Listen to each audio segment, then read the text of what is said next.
Rádio Nereu Ramos está iniciando a partir de agora mais uma edição do programa Preto no Branco. Nosso convidado de hoje tem uma história vitoriosa como empreendedor. Criou uma concorrência para a principal empresa do país na área de tubos e conexões e hoje atua em negócios na área de incorporação e administração no setor de hotelaria. Foi vice-presidente da Fiesc-Facisc e presidente da Associação Empresarial de Joinville. Sucesso como empresário levou a ingressar também no mundo político e começou pela própria casa, concorrendo como vereador em seu município e garantindo a segunda maior votação do partido no estado para o cargo de vereador. Estou falando do empresário Ninfo Kenny, fundador da Acros e vereador em Joinville pelo PSB. Seja bem-vindo ao programa Preto no Branco, Sr. Ninfo. Muito obrigado, Jorge. Muito obrigado a vocês que nos ouvem na Rádio Nereu Ramos. Quero saudar também aqui os presentes, inclusive o prefeito de Blumenau está nos prestigiando. Fora um grupo grande de amigos, pessoas, inclusive, que eu estou conhecendo hoje, mas que sinto-me absolutamente prestigiado em ser recebido em Blumenau com tanta deferência. Um colono de Joinville vem a Blumenau para ser aqui de tal forma homenageado, com certeza é motivo de muito prazer e muito orgulho. Obrigado, Lazinho, pela oportunidade que vocês nos dão por estar na Rádio Nereu Ramos, falando nesse momento onde a audiência é gigantesca, onde o programa tem uma história que realmente remete ao passado e que nos conduz, com certeza, ao sucesso cada vez maior no futuro. É um orgulho para nós também receber aqui, Sr. Ninfo. Comigo hoje na apresentação do programa, a jornalista, empresária Ana Paula Ruschel, da empresa de assessoria Oficina das Palavras. Olá, Ana. Olá, muito obrigada, bom dia a todos, um prazer enorme participar e aprender hoje aqui, né? Com certeza. Na plateia, nossos convidados de hoje estão aqui o advogado Luiz Carlos Nemitz, o vereador do PSDB Silvio Zimmermann, prefeito pelo PSB Mário Delbrante, também obrigado pela presença. Priscila Guebin, Evaristo Kuhn, Luiz Felipe, o empresário Jorge Senzi, da Senior Sistemas, que em maio completa 30 anos de atividades aqui na nossa cidade, o empresário Jean Carlos Tomelinho, Félix Tais, Ronaldinho Baumgarten também está conosco, presidente do Centro Empresarial de Blumenau, vice-presidente da Fiesc para o Vale do Itajaí, acompanhando o seu Ninfo, também o André Pacheco e o Ricardo também estão aqui com a gente no nosso auditório.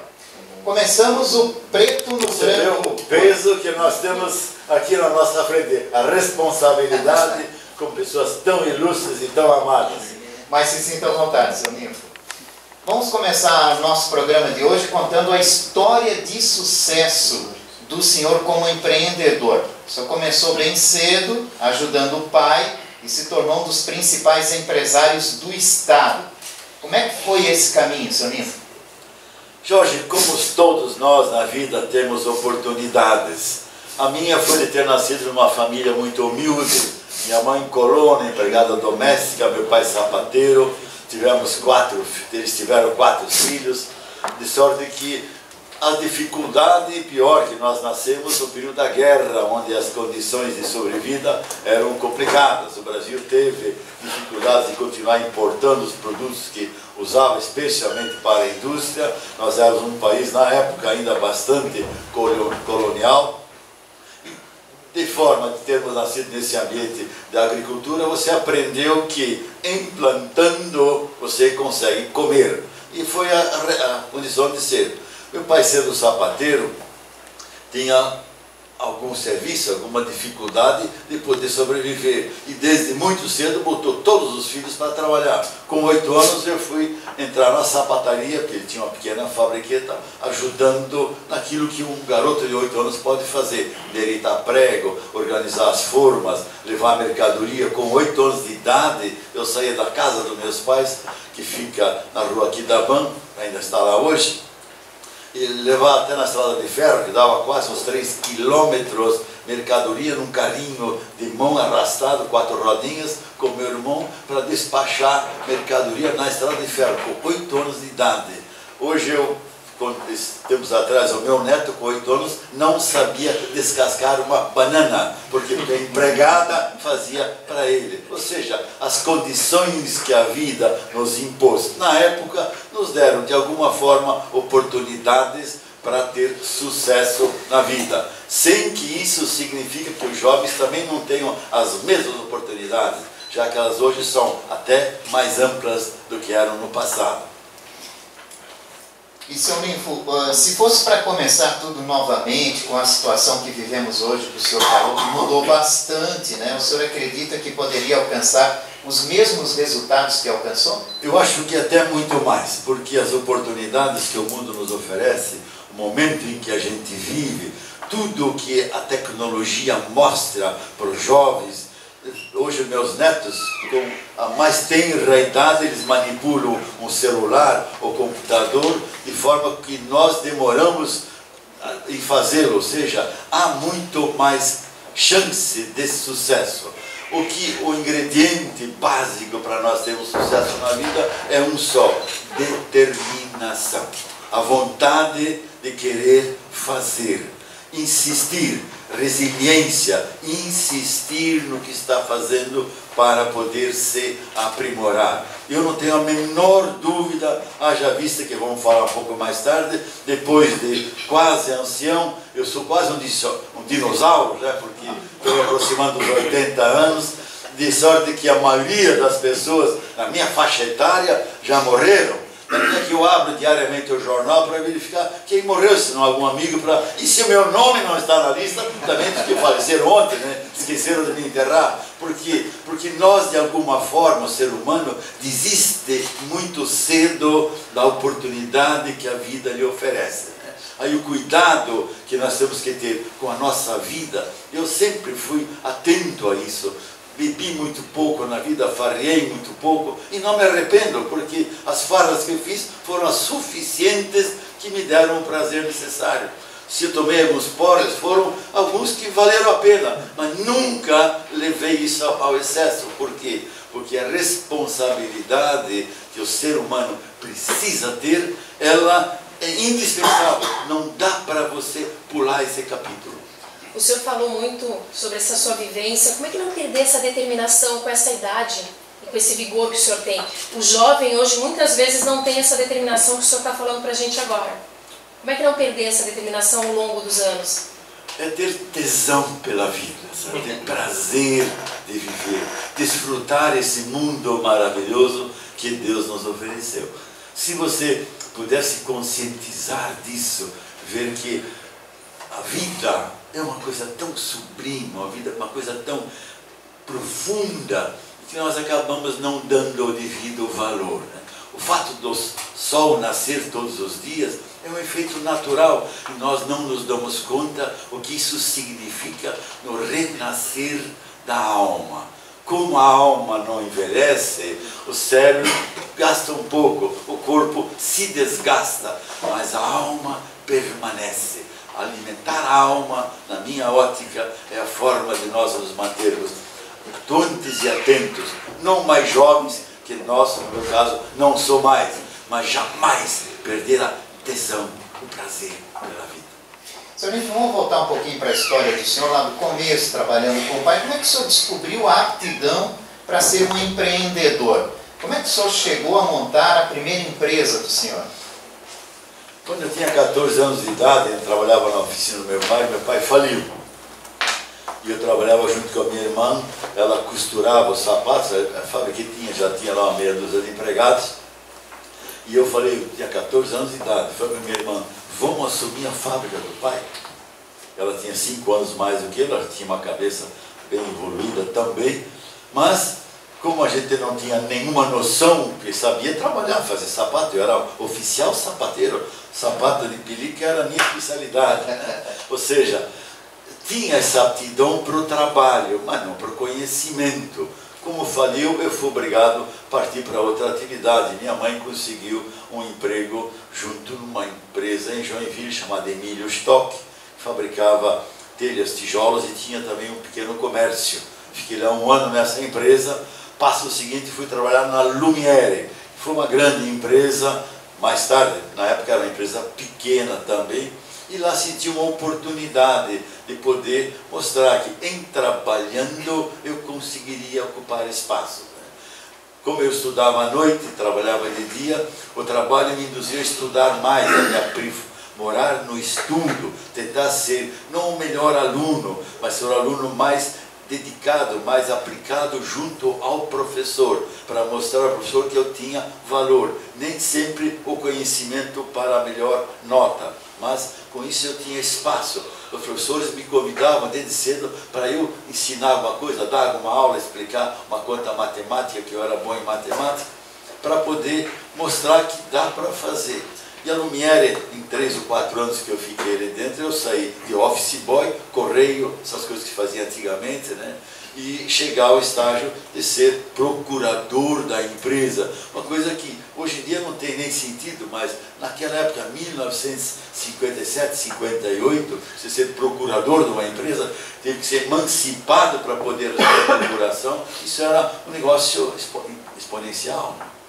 Passo seguinte, eu tive ensejo de ser convocado para o Exército, tive o prazer de passar um ano no Exército, entrei como soldado e já inscrevi no curso de cabo, fiz o curso, entrei no curso de sargento, fiz o curso de sargento, me diplomei nas 2 cadeiras, porque era uma oportunidade que estava disponível e estavam para todos os soldados, não só para mim. Saindo do Exército, o mesmo dono da Lumiere me convidou para tocar uma fábrica de máquina de lavar roupa. Eu era um operário, funcionário de escritório, sabia de contabilidade, escrita fiscal, faturamento, expedição, despachar mercadoria, enfim, era o dia a dia. Tocar uma fábrica, mesmo pequena, é diferente. E foi a grande lição da minha vida. Com 20 anos de idade, dirigi uma fábrica de máquinas de lavar roupa. Entrar com máquinas, com motores, com tornos, fresas e todo aquele processo que é produzir, que a ideia era competir com a Consul, que a Consul na época tinha recém-nascido, a Consul é de 55, isso foi por volta de 60, 61, ou seja, a ideia era competir com a Consul no mesmo diapasão, produzem geladeiras, eles máquina lavar roupa a nós, né? Mas a Consul teve um outro desfecho, outra competência. Eu não tinha essa toda e a fábrica não evoluiu no ritmo que se esperava, até porque capital de giro, na época, já era um ingrediente fundamental nos eletrodomésticos que são vendidos a longo prazo. Isso que me despertou a ideia de ser empreendedor. E mais do que tudo, desde muito cedo, eu sempre me imaginei que eu preciso ser dono do meu negócio para que nunca ninguém possa me botar na rua. Isso era uma dor que eu sentia quando eu via vizinhos terem sido demitidos da fábrica onde trabalhavam por razões econômicas, que ninguém demite o empregado porque não gosta dele. A gente é obrigado a reduzir custos porque a economia mal gerenciada, outro tema para o futuro, nós discutirmos, que faz com que você tenha que tomar atitudes drásticas. E meu pavor era imaginar eu ser demitido e não ter condições de sobrevida. Então eu vou ser dono do meu negócio. E fui nesse diapasão que eu fui trabalhar. Mas aí a responsabilidade do senhor sempre foi muito maior. Outras pessoas dependiam desse empreendedorismo. Mas não é responsabilidade, né? Eu tenho certeza que não é. Que o ingrediente isso é íntegro do indivíduo. Você é responsável. Você, conduzindo o teu negócio com determinação, faz com que você seja automaticamente responsável. As pessoas começam a olhar para a gente como responsável, quando cada um de nós é responsável por si próprio. Eu volto à base novamente. Deus disse, é com o suor do teu rosto que você ganhará o pão de todos os dias. Né? E nós esquecemos isso. Nós às vezes transferimos essa responsabilidade para os outros, quando nós todos somos únicos responsáveis pelo nosso sustento e desenvolvimento. Pelo que o senhor conta, a história do senhor, né, sempre foi de visualizar as oportunidades e tentar buscá-las. Foi assim na Tigre também, que resultou na abertura da Acros? Com toda certeza. Eu passei 4 anos naquela fábrica de máquina de lavar roupa. A gente teve até um bom crescimento. Quando entrei lá, fabricava 20 ou 30 máquinas por mês. Quando saí, fazia mais de 100, que é insignificante para esse mercado, mas na época valia a pena. Aí surgiu uma oportunidade na Tigre e fui trabalhar naquela empresa. Reduzi a minha condição, que eu já era diretor de fábrica, era sócio da fábrica, né? Fui trabalhar como auxiliar de caixa na Tigre. Por quê? Porque a Tigre é uma empresa que crescia, ela tinha já um potencial, uma perspectiva muito grande. Surgiu um problema, eu me lancei para lá, perdi salário inclusive, mas tudo isso não era importante no projeto que eu tinha de vida. Em pouco tempo eu consegui me destacar, porque eu me mexo mais que os outros, eu atravesso a rua mais depressa do que o geral das pessoas, né? Porque o carro está sempre querendo atropelar, né?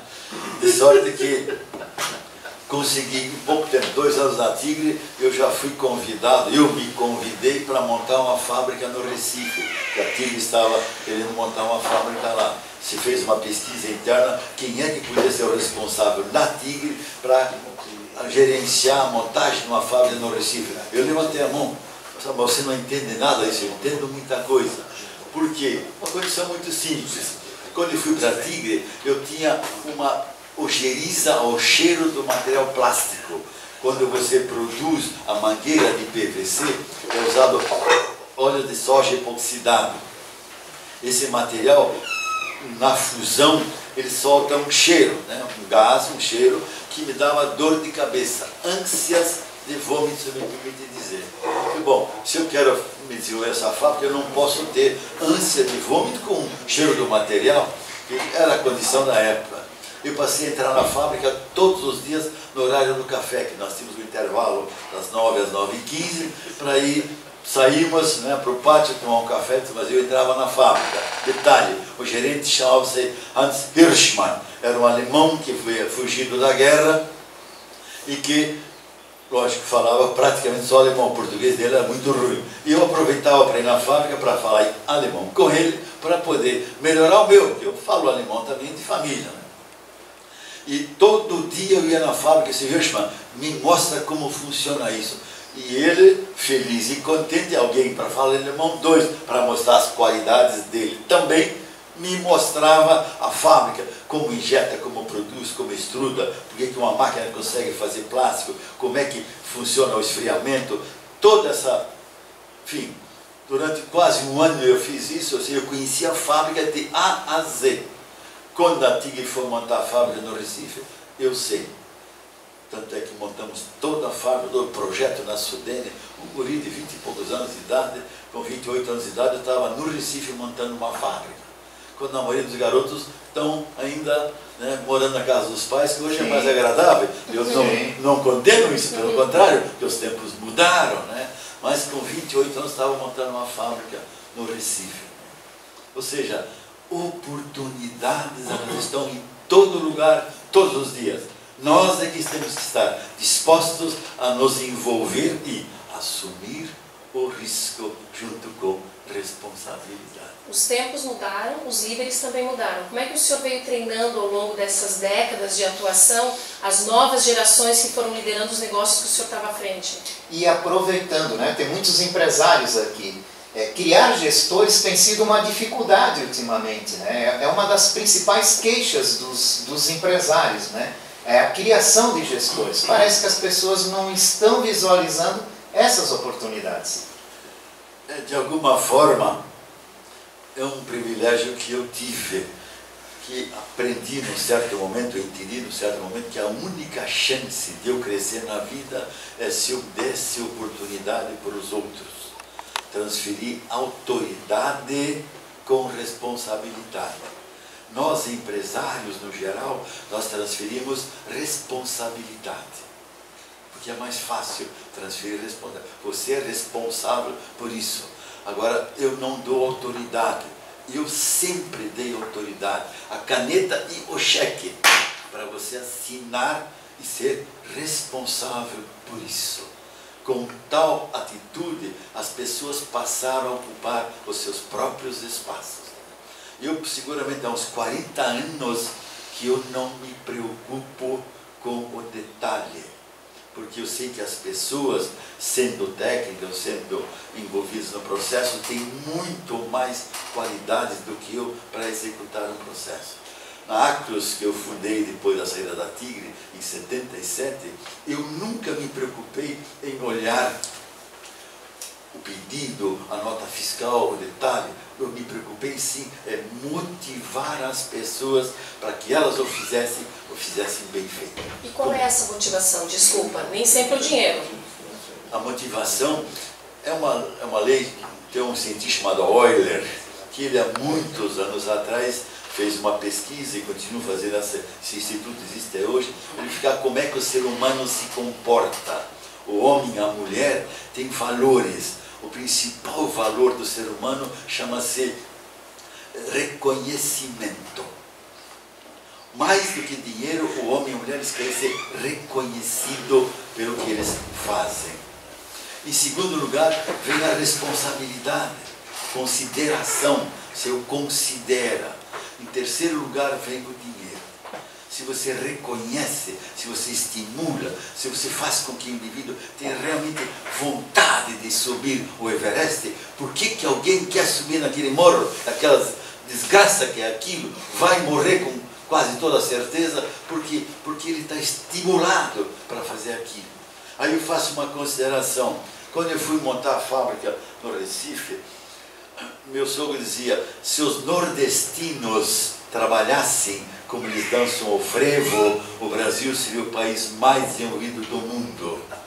Na época eu concordei com isso, 1960 e pico, né? 67, 68, 69, por aí. Aí eu comecei a me pensar, por que o nordestino não trabalha no ritmo do frevo? E tive a felicidade de concluir que não trabalha porque lhe falta motivação. Motivação. Se eu motivar a pessoa no ritmo do frevo, ela vai trabalhar exatamente igual esse ritmo. E a história que podemos falar daqui a pouco da Acros, onde o ritmo era alucinante.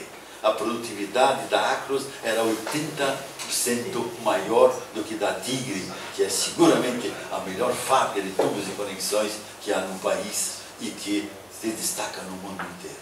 Pois é, justamente isso, né? Como é que o senhor conseguiu alcançar esse sucesso todo, né? Qual foi a fórmula aplicada que conseguiu dar todo esse sucesso, né?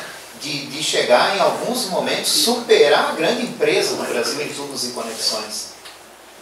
Sempre com tecnologia, né? Que tudo dá para fazer de uma forma melhor. A questão da inteligência, o ser humano tem um poder intelectual incrível. O cérebro precisa ser estimulado para ele encontrar uma nova fórmula de fazer a coisa velha. Porque fazer a mesma coisa toda a vida, nós vamos ter sempre o mesmo resultado. Mas para tudo existe uma nova fórmula de fazer. Em japonês chama-se Kaizen, a forma de reinventar as coisas. E aí, nós podemos também entrar um pouco adiante nesse assunto. Me dediquei muito a estudar essa matéria, como fazer com que criar do velho o novo, fazer com que ele seja melhor. E para isso, você estimulando as pessoas, estímulo. Nossos filhos, quando nós os estimulamos, né? Ainda ontem alguém me dizia, o Ricardo me falava isso, que quando o Pelé tinha 15, 16 anos, 14 anos, 10 anos de idade, o pai dele, ao lado de fora do campo, gritava o tempo todo, corre Pelé, pega Pelé, vai Pelé, não para! Ele corria, porque o pai o estimulava o tempo todo. E é isso o fenômeno do mundo, estímulo. É isso que nós precisamos fazer. Nós, no geral, eu me incluo nisso também, cometi muitos erros na vida, né? Como empresário, nós temos muito mais chance de criticar do que de estimular as pessoas. Sobrepor-nos ao erro, sobrepor-nos à falha, sobrepor-nos àquilo que não deu certo. Como trabalhar isto para que na próxima vez dê certo em dobro, para compensar o errado do passado. E qual foi o seu Everest, o seu maior desafio? Superar a Tigre. E como chegou lá no topo? Muito fácil, muito fácil. Não tem segredo nenhum. Estimulando as pessoas. Veja, eu saí da Tigre em 1976, 76, sim. Na verdade, é mais de 77, olhando a memória agora. Meu 386, que de vez em quando falha um pouco, né? 386, para quem não sabe, é computador dos primórdios, né? Mas, enfim, eu saí da Tigre, tinha 6.000 empregados. Eu falei, eu vou fazer a mesma coisa. Porque o mercado do sintético, dos plásticos, para quem conhece um pouco do ramo, ele é gigantesco, como todos os mercados são gigantescos, né?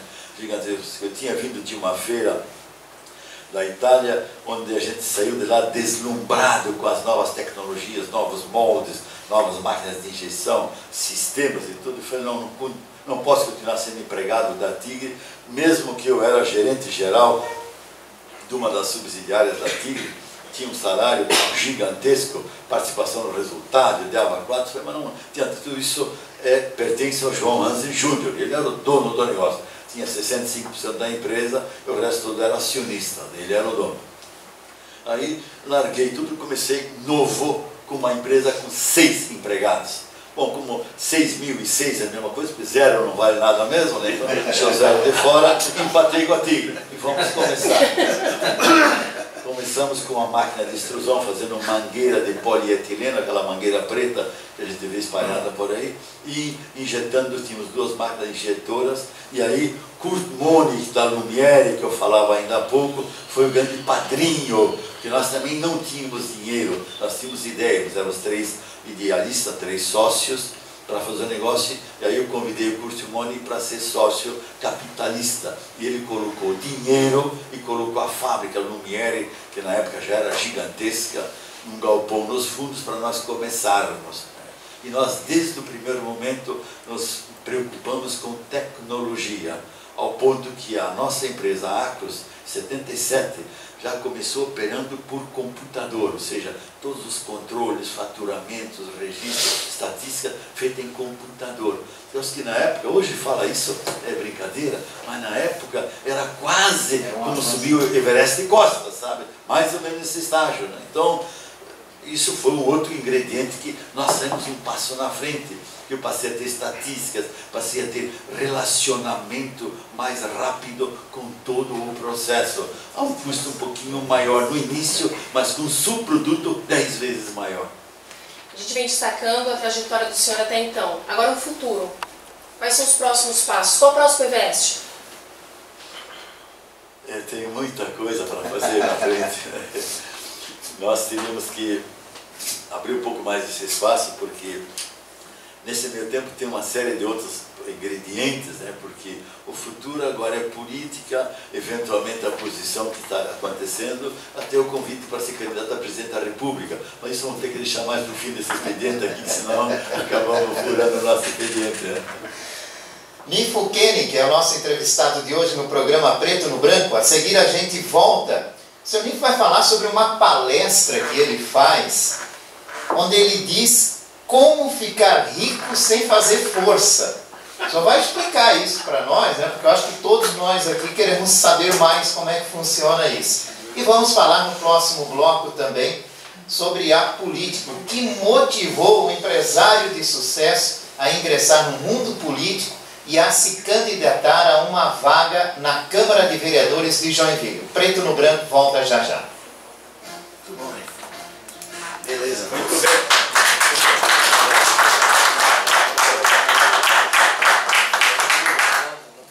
Hoje estamos conversando com o empresário político Nifo Koenig. Já contou aqui pra gente no primeiro bloco toda a sua história de sucesso como empreendedor. Seu Nifo também faz palestras, né? Palestras falando sobre o empresariado no mundo político. E um dos temas que ele faz chama muita atenção. Ele fala sobre como ficar rico sem fazer força. Que segredo é esse, seu Nifo? Jorge, é muita gentileza tua.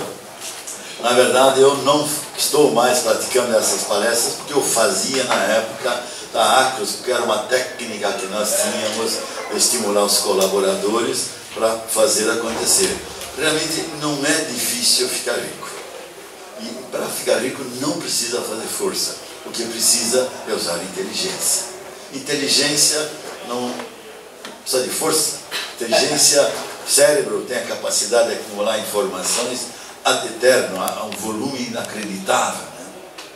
O que nós precisamos realmente, eu dizia ainda há pouco, de alguma forma utilizar os métodos que nós temos em uso e aprimorá-los. Fazer com que eu consiga ter maior resultado com o menor esforço. Por isso que não é necessário fazer força. Dá para tudo na vida realizar com menos esforço físico. Porque o esforço físico é aquele que nos desgasta. O esforço intelectual é aquilo que nos engrandece. Aí está a questão pura e simples. E mais uma vez, mencionava há pouco, há uma técnica japonesa chamada Kaizen, que é dos aperfeiçoamentos contínuos. Qualquer tarefa, qualquer atividade, olha, lavar a louça, só para dar um exemplo, há 1000 formas diferentes. E você consegue fazê-lo com muito mais eficiência, com muito mais resultado, com muito menor gasto, se você usar inteligência. Ou seja, usar as técnicas conhecidas e aprimorá-las. Não tem nenhuma dificuldade, não há nenhum segredo para isso. Mas também não pode se pular etapas. Como o Jorge perguntou para o senhor, eu acho que os empreendedores hoje em dia, com a velocidade da informação, querem esse sucesso, esse dinheiro para ontem. Para ontem nada existe. Ou existe? Voltamos à base, né? Tudo na vida está baseado na natureza. Se nós pensarmos na natureza, quem tem um espírito um pouco mais amplo pensa em Deus. Mas se olharmos só a natureza, ela tem ciclos. E os ciclos são imutáveis. Não há como mudar isso. Uma criança nasce depois de 9 meses concebida. A menos que nasça antes do tempo, por uma condição. Mas no geral, demora 9 meses. Então, não há como você pular essa etapa. E nós precisamos respeitar isso. E quando nós respeitamos as forças da natureza, e nós conseguimos nos alavancar sobre a mesma. Só olhar, não precisa fazer muita coisa. O dia a dia está aí para nos ensinar. Só para complementar, eu ontem assisti uma palestra no YouTube do senhor, e o senhor até brincou que o senhor não gosta muito de trabalhar. O senhor até brincou nessa palestra, o que eu duvido muito, né, por tudo que eu li. Eu acredito que a grande essência do senhor é saber administrar, gerir e encontrar as pessoas certas para cada função. O senhor brincou que entre o senhor e o seu irmão gosta de trabalhar. O senhor nunca foi muito fã de trabalho. Então, acho que a grande sacada de um bom empreendedor, gestor como o senhor, é saber olhar, observar as pessoas certas e treiná-las. Sem dúvida. O sentido de trabalhar é lato sensu, precisamos nos aprofundar um pouco nisso, né? Porque o trabalhar, o objetivo é o resultado que nós conseguimos. Eu posso estar lavrando a terra ou construindo um muro de tijolos, eu preciso de trabalho físico para isso. Agora, se eu colocar inteligência no processo, eu consigo fazer a mesma coisa com menor esforço. Ou seja, eu não preciso me matar de trabalhar. Eu preciso de resultado do meu trabalho. E para isso exige inteligência. Inteligência significa não ser intelectual, não precisa ser um Einstein. Eu preciso verificar com que chance eu tenho de melhorar o meu processo com o menor esforço. E com isso eu aumento a minha produtividade, o meu resultado, o meu ganho financeiro, que no fundo é subproduto do meu trabalho. Hoje o senhor tem uma financeira, uma empresa de cobrança. Quais são as expectativas em relação ao mercado financeiro brasileiro? No bloco anterior, o senhor falou inclusive do mau gerenciamento da economia no país. Isso traz reflexos para o negócio do senhor também. Sim, com a oportunidade que eu tive vendendo a Acros em 99, final de 99, me possibilitou pela primeira vez na vida ver dinheiro, porque o empresário, no geral, ele não vê dinheiro, ele vê empreendedor, vê o empreendimento, ele investe tudo, quem é responsável naturalmente, tivesse tudo no seu negócio, porque é a razão de ser da sua vida. Consequentemente, com a venda da empresa, eu passei a ter a oportunidade de ver dinheiro uma vez na vida, que me permitiu entrar em 2 negócios. Uma na empresa financeira, 2 uma empresa de hotelaria. Inclusive, nós temos 2 hotéis aqui em Blumenau, os 2 hotéis de Vis, que são frutos desse investimento que eu comecei em 2000, trabalhando nesse aspecto. Tanto a empresa hoteleira, com o meu ingresso e com o apoio que a gente teve da Cor, que é a dona da marca Ibis, Novo Hotel e assim por diante, nós conseguimos alavancar. Hoje temos 49 hotéis, mais de 1000 empregados, e a minha expectativa é que em 2025 nós teríamos por volta de 100 hotéis, que é bem provável que ultrapasse inclusive algo como 4.000 empregados. A financeira também começou pequena, como tudo na vida que eu sempre fiz. Gostei de começar pequeno, para que os teus erros, ou as tuas incompetências, as tuas ineficiências, pudessem ser administradas com a menor perda possível. Prejuízo sempre se tem quando não se tem conhecimento. E essa financeira cresceu, se desenvolveu hoje, seguramente entre as 10 maiores empresas de Joinville, e a minha meta em 2023 é ser a maior empresa de Joinville, mas maior do que Tupi, Consul, Embraco e Tigre juntas. Para você ter uma ideia o que isso significa.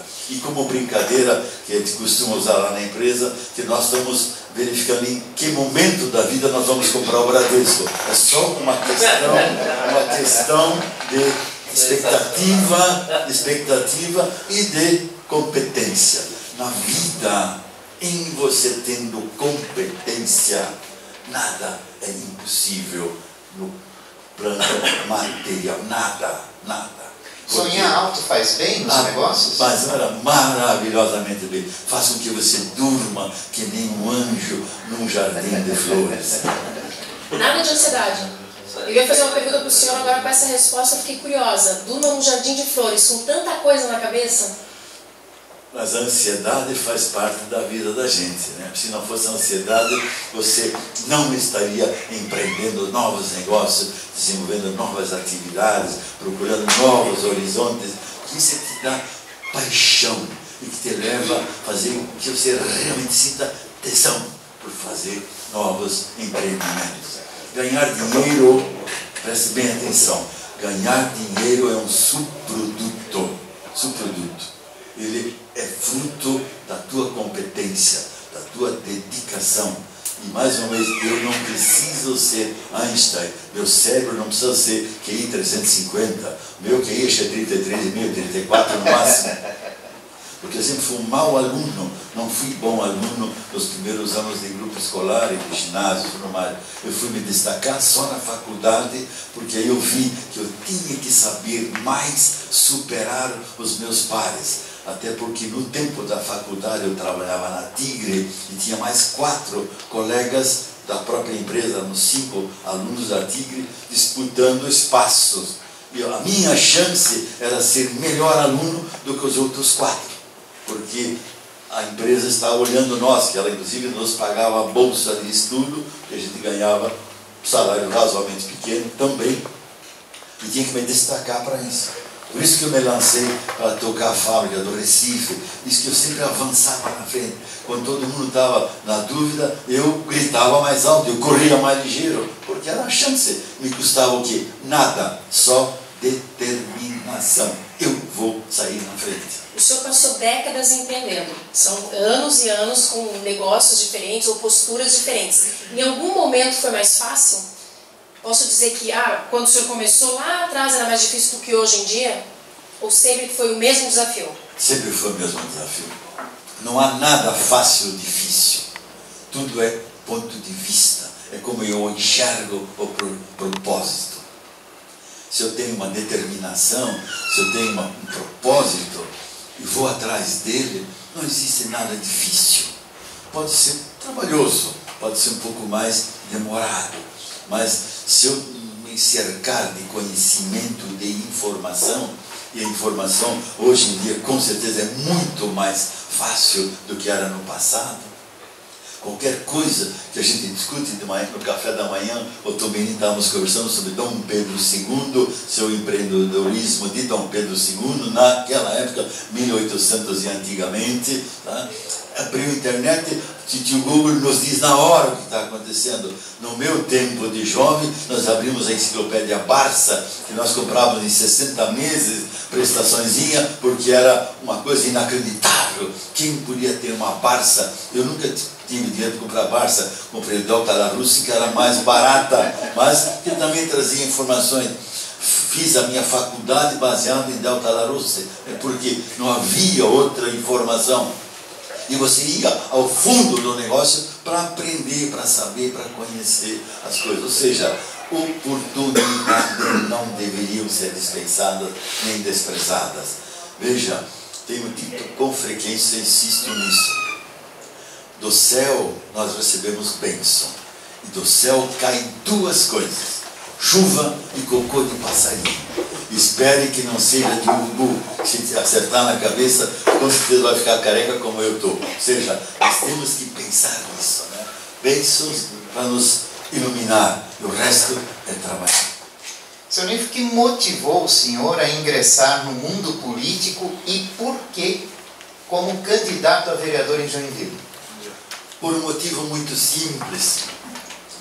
A política no Brasil vai mal por uma razão muito simples. Pessoas de bem, a maioria das pessoas de bem, se afastaram. Consequentemente, mantiveram-se na política aqueles que não tinham suficiente conhecimento. Sempre há exceções e pessoas que estão por aí, que a gente vê que realmente são dedicadas, esforçadas, enfim. Mas, de alguma forma, a política se voltou para o socialismo, e o socialismo é a desgraça do ser humano, porque o socialismo prega que o Estado provê. O Estado só provê se tiver recurso para tirar de alguém. Alguém tem que produzir para poder dar para alguém.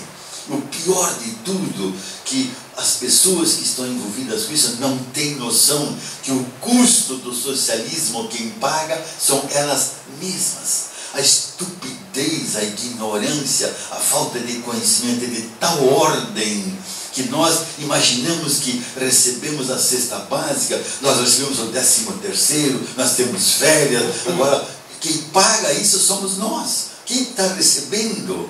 Eu estive em Singapura no ano passado, depois de 25 anos atrás, que lá também estive, e fiquei abismado. Conhecia, porque eu estudo o assunto, num país que é um país-estado, cidade, aquilo tudo é uma confusãozinha, mas não existe gente pobre. Todo mundo lá é rico. Por quê? Porque o governo não dá nada para o povo. O que o povo tem é fruto do seu trabalho. O salário deles é em média 10 mil reais. Operário, vamos falar assim, ou seja, ele tem dinheiro para pagar a escola dos filhos, para a saúde, para o remédio, para a aposentadoria, para a viagem, para tudo. O governo não dá nada. Se aposentou, se você não fez poupança, vai morrer de fome. E essa é a regra. Deus impôs isso a nós. Nós, lamentavelmente, esquecemos e achamos que o Estado vai prover. A droga que o Estado, tudo que ele nos toma, ele absorve 50% em média, tritura, joga no lixo e nos devolve 50%, na metade disso ainda é desviada do caminho. Ou seja, se nós não mudarmos a estrutura do Estado do Brasil, chance de consertá-lo zero. E se pessoas capazes e competentes não começarem a se envolver com política, esse é o apelo que eu faço aos empresários, os intelectuais, mas pessoas que pensem em noção de produtividade, de empreendedorismo, que essa noção de capital, trabalho, esta estupidez que se criou em fazer o conflito entre capital e trabalho, desmoralizou o ser humano, porque não existe capital sem trabalho. E não há trabalho sem capital. Não existe.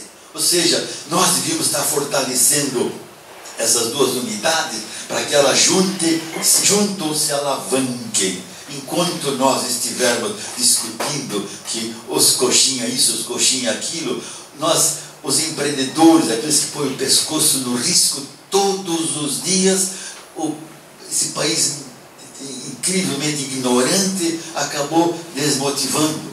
Anos atrás, hoje até melhorou muito, mas nós como empresários tínhamos medo de sair na rua para sermos eventualmente até enforcados no primeiro poste que aparecesse.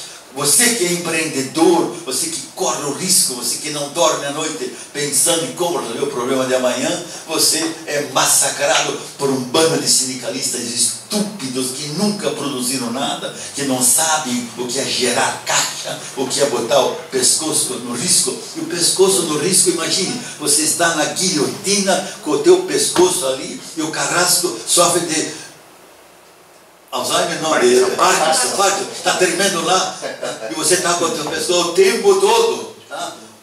Peça para um sindicalista botar o pescoço ali, peça para alguém desse nível botar a cabeça ali dentro. Né? Nós, empresários, colocamos todos os dias. Ou seja, se nós não revertermos esse procedimento, se nós não rediscutirmos o Estado ele é lacaio, ele gasta tudo. Ele acha que provê tudo, que pode tudo. O Estado não pode nada. Quem pode é quem produz. Como é que o senhor levou esse modelo de gestão do senhor, que o senhor citou para a gente até então, essa gestão eficiente, para esse novo momento, o novo gestor que o senhor se tornou? Na política, por enquanto, está difícil. Eu estou 1 ano e 4 meses na política, e com certeza é o pior momento da minha vida. A angústia quase está me matando. Já imaginei vários até largar tudo, porque você trabalha feito um desesperado e não consegue nada. Nada. Porque o legislativo em particular é um grupo de pessoas com muito boa vontade, mas sem nenhuma noção do que é gerar caixa, do que é assumir responsabilidade. Fala-se muito e sempre na noção do socialismo, eu vou oferecer, eu vou prover, eu vou fazer. Quando não faz nada, não pode fazer nada. 19 pessoas dando palpite, dando opinião, resultado zero. Zero absoluto. Por isso, a noção e o objetivo de tentar mudar as coisas. Mas eu imaginava que nós teríamos mais vereadores, ao meu exemplo, que já ancião se lança candidato a vereador, mas infelizmente em Joinville não conseguimos eleger ninguém. Tínhamos 3 ou 4 com perfil semelhante, mas não foram competentes o suficiente para alcançar o objetivo. Mas eu estou insistindo, estou trabalhando, tentando mudar o processo, fazendo uma gestão muito mais de, aspas, executivo do que de legislativo. Haja visto que os meus projetos são projetos especificamente de cunho executivo. Acabar com as enchentes de Joinville, por exemplo, que não tem nada a ver com o vereador, porque para fazer mais um projeto, mais uma lei, nós já temos milhões de leis nesse país que induzem responsabilidades, mas que não cobram essa responsabilidade. O que motiva empresários, profissionais como o senhor, a seguir o mesmo caminho, da gestão privada para a pública? A única solução para consertar o Brasil, não há outra. A única solução.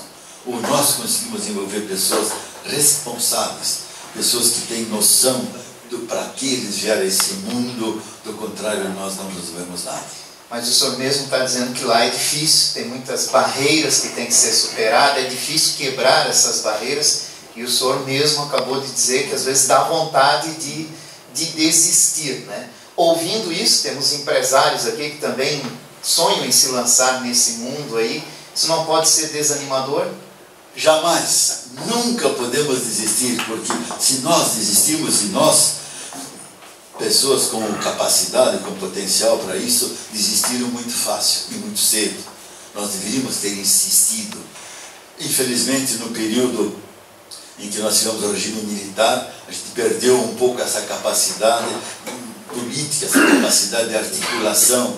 Houve um período em que foi tão tranquilo esse país, foi tão seguro, tão adequado, que nós não nos preocupávamos com isso, porque a segurança do país ela estava garantida. A gente podia andar na rua à noite, em qualquer momento, em qualquer lugar. Você tem uma ideia? Eu saía da Avenida Paulista, em São Paulo, ia até a Avenida Ipirangas, São João, que tinha um hotelzinho mequetrefe, onde eu podia me hospedar na época, a pé, da Paulista, para quem conhece, até a São João e Ipiranga, a pé, à noite, nunca tive nenhum problema. Você hoje não anda 2 quadras em São Paulo com uma pasta de executivo na mão, sem ser pelado na rua. Ou seja, perdemos, vergonha na cara, 2, autoridade. Porque, por outro lado, a justiça também via essa noção socialista, criou tantos direitos para os bandidos e ofendeu completamente os que são sérios, honestos, trabalhadores nesse país. Como é que o senhor avalia, já se falando em empresário, que esse pode ser o caminho para tentar mudar esse país, como é que o senhor avalia a pré-candidatura do proprietário da Riachuelo pelo PRB, o Flávio Rocha, como presidente da República? Eu venho acompanhando o Flávio Rocha já de bastante tempo e fiquei muito entusiasmado com o discurso dele, com o ideal dele. Eu assisti ele pessoalmente, conversei com ele aqui em Jaraguá do Sul, quando eu esteve, mas me decepcionou o fato dele ter se lançado candidato a presidente nesse momento, que na minha ótica ele não estava preparado, o Brasil não está preparado ainda para esse discurso que ele está colocando em prática. Eu vejo absoluta certeza que esse é o caminho, mas ele precisava criar muito mais fôlego, muito mais estrutura, tinha que realmente ter mais musculatura. Colocou o nome, na minha ótica, queimou o nome no processo. Deveria, sim, ter feito processo. Em Jaraguá do Sul ele fez um discurso belíssimo, levantou o auditório, e aí no meio das perguntas, alguém perguntou para ele, bom, o que nós podemos fazer para ajudar? Ele falou, entre no meu site. Matou. Eu desmaiei quando ele falou isso. Ele disse assim, cada um vai em casa, busca a sua espada, a sua espingarda e vamos resolver esse país. É o que devia ter feito, porque nós estamos num momento de revolução, não revolução de armas, mas revolução intelectual. Nós estamos num momento de revolução, de derrubar todas essas barreiras enormes que atravancam esse país maravilhoso que nós vivemos. E como atrair a comunidade que está tão desesperançosa? Com exemplo, com momento, com estímulo, com palavras.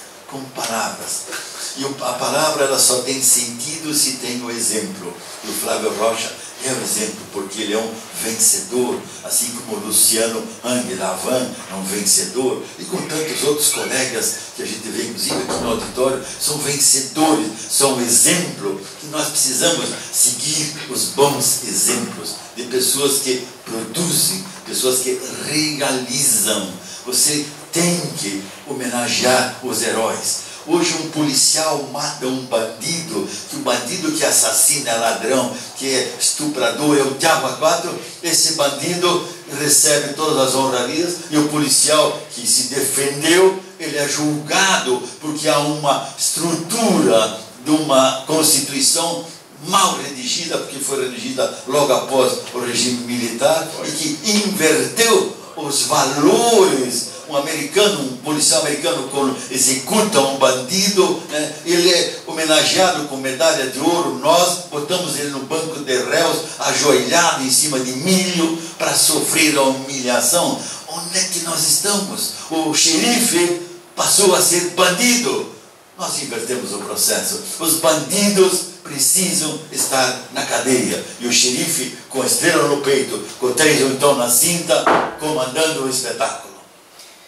Como é que o senhor avalia o movimento Brasil 200? É um movimento que reúne empresários de todo o país e se apresenta como uma mobilização da sociedade para que a classe política conheça as demandas da população e se comprometa com elas no próximo mandato. Nós temos aqui o Jorge Senzi, né, que faz parte desse movimento do Brasil 200. O senhor acha que é uma boa iniciativa, é um bom início, é um bom caminho para o país? Com toda certeza, nós precisamos estimular esses movimentos, nós precisamos trazer realmente pessoas de destaque, pessoas que sejam responsáveis, se sintam responsáveis e que possam dar como exemplo, mas entendendo sempre que as demandas da população, elas devem ser entendidas, que a população é responsável, o ser humano, o homem, a mulher, são responsáveis pelos seus atos. Eu não posso gerar um filho e esperar que o Estado dê conta para mim. Que o Estado não foi pedido autorização para eu gerar um filho, portanto, também não pode ser responsável para educá-lo. Eu preciso gerar por isso. A minha origem de colono me ensinou isso, graças a Deus, que eu só posso fazer as coisas que a minha força e a minha competência dá conta. Nós invertemos o processo. Volto a citar mais uma vez. Se nós acreditamos na Bíblia e se nós soubermos os mandamentos, nós temos todas as regras que gerem e gerenciam a nossa vida. Nós não precisamos mais do que isso. O difícil é seguir os 10 mandamentos. Apesar desse movimento, o empresariado ainda precisa se envolver mais com a política, na opinião do senhor? Com toda certeza. Nosso empresariado, lato sensus, vamos pensar só no empresariado da indústria, de todos os segmentos. Todo empreendedor, o Brasil é celeiro de empreendedores. Nós temos milhares de pessoas que são responsáveis e que têm interesse de fazer a coisa dar certa. Pessoas que tenham noção, que eu acho o mais importante de tudo, noção do que é gerar caixa. Como é que eu consigo fazer do meu negócio dar lucro?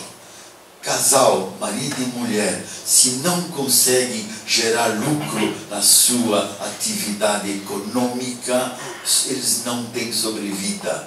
Precisam ganhar mais do que gastam. Se ganham pouco, vão ter que aprender a gastar pouco.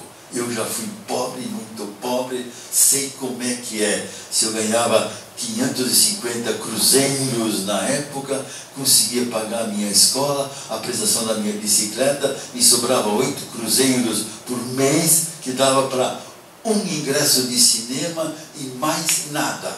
E é o que me satisfazia, um ingresso de cinema por mês. Resultado, feliz e contente. O resto do tempo andava descalço, porque dinheiro para sapato também não tinha mais. Ou seja, se adequar aos meios possíveis e disponíveis. Sempre que você ultrapassa esse limite, você está entrando no endividamento, e o endividamento te leva ao desespero. Ninfo Kenning é o nosso entrevistado de hoje do programa Preto no Branco aqui na Nereu. Vamos para um intervalo, voltamos a seguir.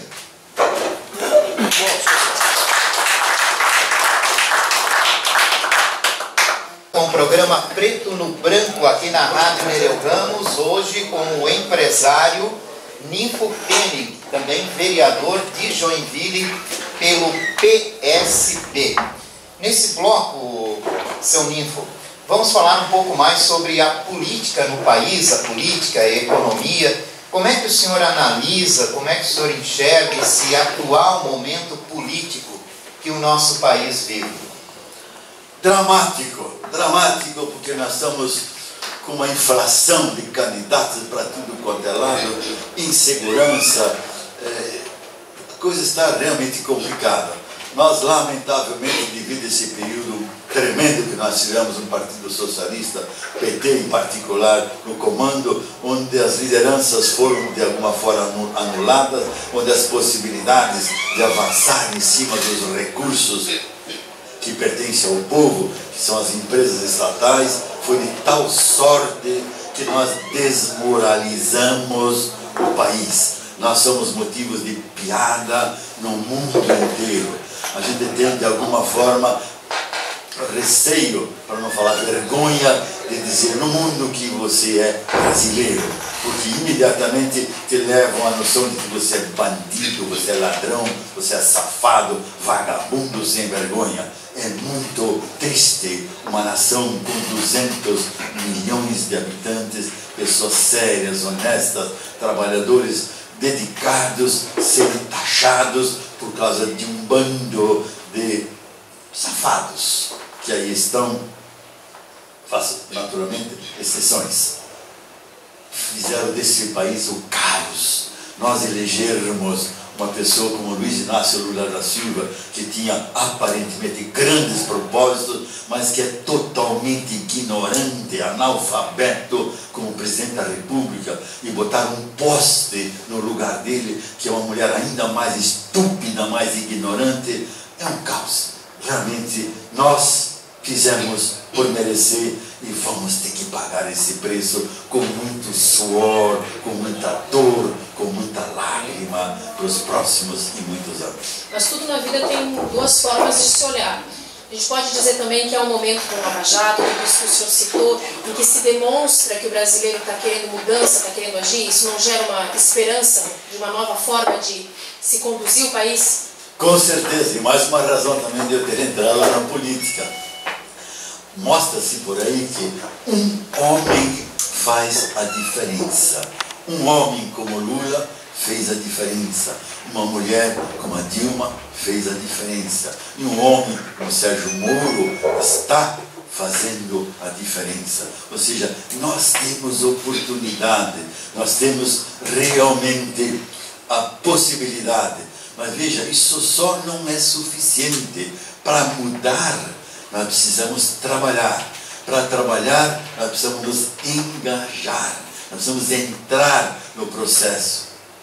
Dizer que todo político é ladrão, safado e sem vergonha, não adianta. Se eles o são, eu que não sou, faço o quê? Para mudar, eu preciso me envolver com política. Porque, prestem atenção, política é a única ferramenta disponível para se mudar o país. Que é na política que nós escrevemos as regras, nós escrevemos as normas, nós escrevemos os processos. Se eu tiver analfabetos fazendo isso, o resultado é o que nós temos. Se nós temos advogados, temos pessoas capazes, competentes, responsáveis, escrevendo a Constituição, nós teremos um país, seguramente, o melhor país do mundo. Então esse momento de Lava Jato, como havíamos comentado, ele pode estimular outros empresários com esse senso cívico de seguir os passos do senhor. Com toda certeza, e mais uma vez, Sérgio Moro, nós vemos ele como uma pessoa, mas a equipe que está em volta dele, esses jovens causídicos que realmente são responsáveis, que querem uma nação, assim como os americanos quiseram quando escreveram a Constituição dele em 1700 e pedrada. Ou seja, eles tinham na época o desejo de criar um país com princípios e com normas. Nós, lamentavelmente, não tivemos essa oportunidade, por razões as mais diversas. Quem estuda um pouco história sabe o que distingue o Brasil dos países desenvolvidos, né? Porque para os Estados Unidos, em particular, foram imigrantes, pessoas com o propósito de crescer, de se desenvolver e criar uma nova nação. Para o Brasil vieram bandeirantes, objetivo de vir aqui, explorar, enriquecer e voltar para a corte. Eu vejo e faço uma citação que nós estamos tendo hoje muitos bandeirantes no Brasil. Pessoas que aqui enriqueceram, que aqui conseguiram construir a sua estrutura capitalista e hoje se mudam para os Estados Unidos para encontrar lá segurança e qualidade de vida, ou seja, abandonando o país à sua própria sorte. Nós temos que reverter isso. Pessoalmente, eu tenho um amigo que se mudou para os Estados Unidos, que ficou muito rico no Brasil, e por muitas vezes eu disse para ele que ele é um bandido, porque ele de alguma forma explorou o país e não retribuiu aquilo que o país lhe deu. E semana passada ainda minha mulher mostrava uma mensagem que a mulher dele, que também é amiga da minha, mandou dizer que mudaram-se para um condomínio com 500 casas, condomínio fechado, alto luxo, onde tem 40 famílias de brasileiros que lá moram, ou seja, exploraram o Brasil como bandeirantes e foram embora. Isso aconteceu no período auge, quando nós tivemos o desenvolvimento econômico, os barões do café e de outras coisas mais mandavam seus filhos para a Europa estudar em Paris, em Londres e tudo mais. Os filhos, na maior mordomia do mundo, caíam na vida, nas algazaras e nas festas do Brasil, de France de Belle Époque, onde não quiseram mais voltar para trazer a engenharia, ciência, o conhecimento, a agricultura, que já era presente na Europa, diferente dos americanos, que mandavam os filhos estudar e voltaram para aqui desenvolver. Nós precisamos reverter esse ciclo. E esperança nós temos, motivo nós temos, que o Brasil está cada vez mais mostrando que nós temos competência e capacidade. A possibilidade de produção nossa é gigantesca. A nossa agricultura é o exemplo clássico da competência dos que investem. Haja vista gaúcho, catarinense, paranaense que foram para o Mato Grosso e aí para fora, até o Pará e Goiás, e fazendo, Bahia inclusive, fazendo aquilo o celeiro do mundo. Como é que o senhor analisa os nomes dos pré-candidatos à presidência da República, né? Entre eles, o ex-ministro Joaquim Barbosa, no qual o PSB tenta incluí-lo aí como candidato na próxima eleição? É uma pergunta realmente capciosa, eu diria, perigosa, né? Porque nós todos estamos num desespero, porque não temos nenhuma figura que podemos dizer que reúne as condições técnicas, né, para administrar o país. Nós, na minha ótica, precisaríamos ter alguém que fosse empreendedor, que vislumbrasse um país novo, que fosse, de fato, alguém com energia. Vejo o nome de Joaquim Barbosa com satisfação, mas mesmo com toda a inteligência que aquele homem tem, porque ele é um self-made man, ele saiu do zero para chegar a um dos pontos mais elevados do país, por esforço pessoal e próprio, mas a experiência dele na gestão de negócios é a dúvida. Pode se assessorar, sem dúvida, mas experiência pessoal minha também. Como é que um executivo que não sabe como se administra uma empresa contrata, como é que um proprietário de uma empresa, herdeiro em particular, acontece muito, contrata executivos para tocar sua empresa, se ele não sabe o que precisa para a área B, C, X, Y e Z. Então é complicado, mas não deixa de ser uma esperança. Lá no começo desse nosso programa, eu questionei o senhor quais eram os próximos desafios, qual era o seu próximo Everest. Então acho que agora já está para falar. O senhor falou que era para a gente falar mais para frente. Agora que a gente está falando de futuro político, como o senhor se imagina nisso tudo? Eu tenho trabalhado bastante no sentido de mostrar que mesmo um ancião como eu tem chance na vida. E que a vida ela não desaparece depois que você se aposenta ou quando você faz 55, 60 anos, que a tua vida pode ir para frente. Eu tenho uma expectativa de vida de 150 anos. Como a ciência prova que já nasceu o ser humano que vai viver 150, eu falo, bom, sou eu, estou aqui para isso, né? E trabalho nesse propósito. Eu trabalho com o objetivo de que eu não vou morrer, porque se eu for pensar nisso, perco a esperança, né? Sei que vou morrer, graças a Deus eu vou poder morrer também, porque eu não gostaria de ficar aqui para sempre. Mas a minha preocupação hoje está procurar envolver empresários na política. Você não precisa ser candidato a vereador, a deputado, você precisa estar dentro do partido, é onde se fazem as regras, as normas, onde se decide quem vai com competência ocupar os espaços que podem. Que nós precisamos, ainda na atual circunstância, ter as câmaras de vereadores, a Assembleia Legislativa e assim por diante. Apesar de eu entender que isso são unidades que só agregam custo e muito pouco valor para o processo. A Câmara de Vereadores de Joinville tem 311 funcionários, custa 45 milhões de reais para a população e gera o quê? Quase nada, para não dizer nada. Ou seja, se eu não faço nada, se eu não gero nada, se eu não produzo nada, para que eu existo? Tem que reverter esse processo. Se nós voltarmos para a Assembleia Legislativa, custa R$1.200.000 por mês um deputado estadual. Gente, são 40 deputados, são 50 milhões por mês que custa a Assembleia. São 600 milhões por ano, 2.400 bilhões a cada legislatura. E o que produzem de prático, de efetivo, de resultado? Muito pouco. Ou seja, nós desperdiçamos uma energia gigantesca para ter um resultado insignificante. Nós temos que reverter esse processo, achar uma forma de administrar, de controlar o prefeito, que ele precisa de controle, 2, controlarmos o governador, que ele não pode ficar solto, mas temos que ter uma outra estrutura para isso. Voto distrital para enxugar o custo de uma eleição, para eu conseguir me eleger vereador, já que eu não era conhecido como político, tive que botar muita gente trabalhando, custa uma fortuna. Eu tinha uns troquinhos no bolso, pode gastar, não teve problema, né? Mas um vereador que não tem, como é que se faz?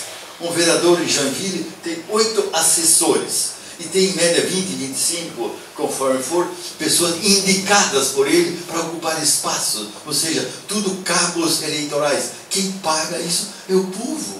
O povo é que paga isso tudo. Por isso que você, com o salário que você ganha, tu não consegue comprar nada, porque os custos de tudo têm embutido impostos para poder suprir essa máquina estúpida que nós geramos nesse país. A expertise que o senhor falou em metodologias como Kaizen, essas metodologias que o senhor empregou ao longo de décadas em negócios diferentes, de uma maneira macro, o senhor já imaginou como é que seria esse novo formato dessa gestão toda?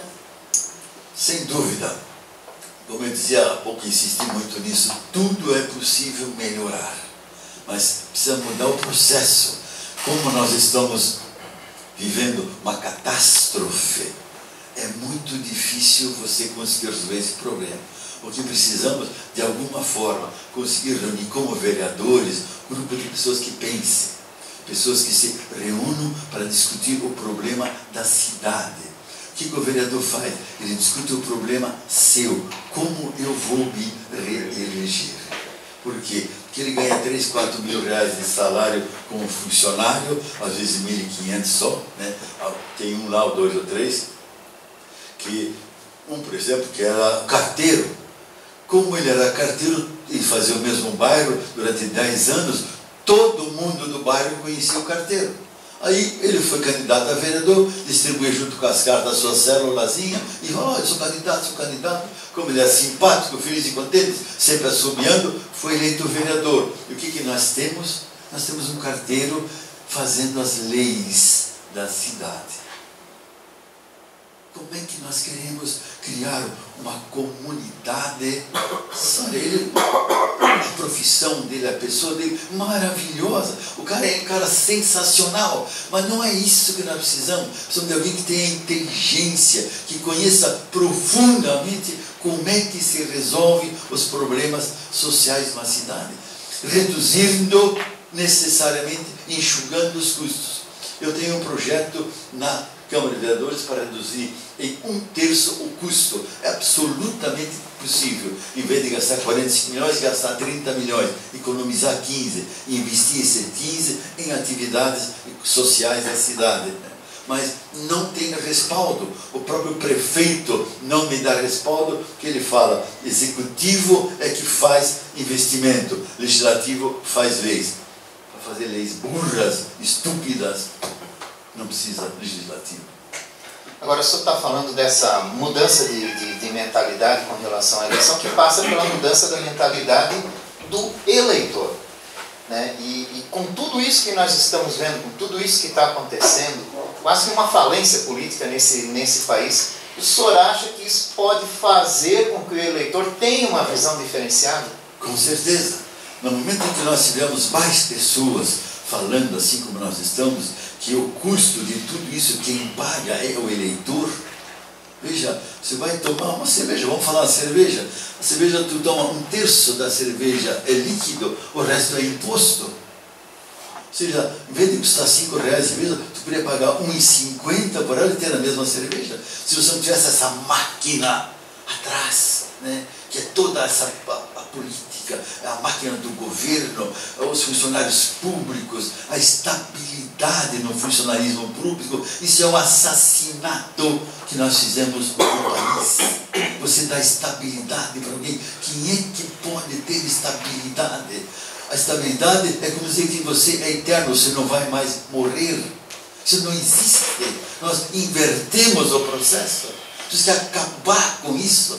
Se nós não acabarmos, não há chance de nós consertarmos o Brasil.